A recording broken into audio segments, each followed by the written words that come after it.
C ভাবি কি mobile চালাও আমগো বাড়িতে যে কাপড় দয় পুয়া বান এত ভালোভাবে মোবাইল চালায় সি তোমার এই মোবাইল কিসে জামায় কে মোবাইল কি খারাপ না তো কি এটা তো কম দামি মোবাইল চালাও তুমি কি দামি মোবাইল চালাও যে আমার জামাই আমার আইফোন কিনে দিছে আমার মাইয়া যা একটা মোবাইল চালায় নাচতে লোক করে এই মেয়েটা কি সুন্দর আইফোন চালায় দেখছো আর তোমার এই কম দামি মোবাইল দিছে চালানি লেগা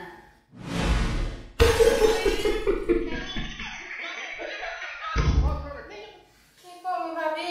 পুরা কপাল জামাইটা তোমার কথা না চলে বুঝছ না আমার জামাই আমার কথাই উঠে বয় আমার জামাই আমার কাপড় চোপড় দয়া দেয় আমার জামাই আমার সোনার চুড়িও কিনে দিছে রে আরে ভাবি সত্যি তো চুরিটা তো খুব সুন্দর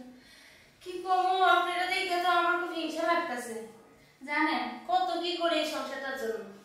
তাও কারো মন পায় না আর শাশুড়ি তো আমার বদনাম নিয়ে সারা করে এত সেবা যত্ন করে আপনারা তো দেখেন তাও না আমার একটু ভালো হয় না কি যে করবো ভাবি আপনি খুব সুখে আছেন আমার স্বামী আমার অনেক আদর করে আমার স্বামী আমার দিলে কি খাইবা তুমি আমার লাগে সব নিয়ে আসে আপনার স্বামী কি আনে আর হয় না ভাবি একটা চকলেট খাইলে ওইটাও এনে দিতে 3 দিন সময় পার হয়ে যায় তাও এনে দেয় আমার জামাই আমি যদি একটু মুখ ফুসকায়া বলি যে তুমি আমার লাগে এটা আনো আমার লাগে ওইটা আনতেই স্যার ওরে বাবা ভাবি তো এক প্রকার সুখেই আছে মায়ের হাতে ফোনটা তো সেই দামি মোবাইল আইফোন আপনার মতো কম দামি চালায় না এইভাবে করেন না ভাবি কোনে যায় না লাগে বুঝেন না একটু কি করি তাও একটু কিছু দেয় না একটা চকলেট দেয় না যে লোকে আইফোন কিনে দিবে আপনার জামাইটা অনেক কিপটার কথা কম কেমনে থাকে না এই জামাই ঘরে ভাবি মার কথা কিনে চলে তো তাই এরকম কোনো মতো আমার লাইনে আনতেই পারে না ওরে ওরকম জামাই দিয়ে আমাকে জীবন ও সংসার দেবে ভাই কি করো তুমি আগে এসে নাকি কেমন আছেন ভালো আপনি ভালো আছেন হ্যাঁ তা কি কথা কইতাছেন ভাই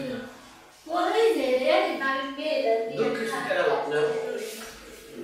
ভাই দুঃখ সুখের আলাপ আর আপনি আসেন কে খুব পরামর্শ দেওয়ার সময় তার আপনি আসেন নাই হ্যাঁ আপনি শুনছেন হ্যাঁ। পরামর্শ দিছি খুব পরামর্শ না আমি একটু বাড়ির সাথে দেখা করতে আপনি যে 3টা বিয়ে হয়েছে এটা কি কইছেন আপনি হ্যাঁ কি লাগে আপনি 3টা বিয়ে কি লাগে হইছে আপনি কর আই তুই কইছিস না এবার লেখা হইছে না তোরে আরে এক তোরে কইছিলাম কি না কর কইছিলাম তোরে কি পরামর্শ দিছ আমি শুনি নাই তুই কি করতেছস তারপরে লগে লগে আমার স্বামী তো আবার আর কি টাকা কি কোথায় করছ এই এই বলতো আরে তুমি আমার কথা শোনো আর আমনে ভিডিওটা আসতে ভালো লাগতেছে না কেন মানুষের ঘরে কিভাবে আগুন লাগাইতে হয় এই চিন্তাটা আপনি সবসময় করে বেড়ান আমি কি আগুন লাগাইতেছি না আমি তো বাড়িতে দেখতে আপনি আগুনের ভিতর ফাড়ি ঢালতেছেন এটাই যে আপনি শুনেন না তো ভুল শুনছেন আপনার স্বামী আইফোন কিনে দিয়েছে কই আইফোনটা কই এই যে আইফোন এটা আইফোন বাপের জন্য ফোন চালাইছেন এটা আইফোন তুমি দেখো এটা কি আইফোন এটা আইফোন তোমার এতে কম দাম না বেশি দাম কম দাম আবার তুই আসো একবার কান করে ফেড়ে দাও আমি তো আমার তার জীবন আর না আচ্ছা আবু না কি কইছি আরাম আরে শিরো না রে শোনো তুমি আমি সুখে আছি না দুঃখে আছি সেটা ধরে তুমি বলো তো সুখে আছি এই সুখে থাকে দেখা কিছু মানুষ আছে কিছু ঘরে মানে যারা সুখে থাকে তার ঘরে কিভাবে ব্যস্ত লাগবো তার সংসারটা কিভাবে নষ্ট করবো এটা স্যার তুমি যখন যাচ্ছ আমি তোমার দাদি না হ্যাঁ তাহলে এরকম খারাপ মহিলা এরা কথা তার সাথে কথা বলবো না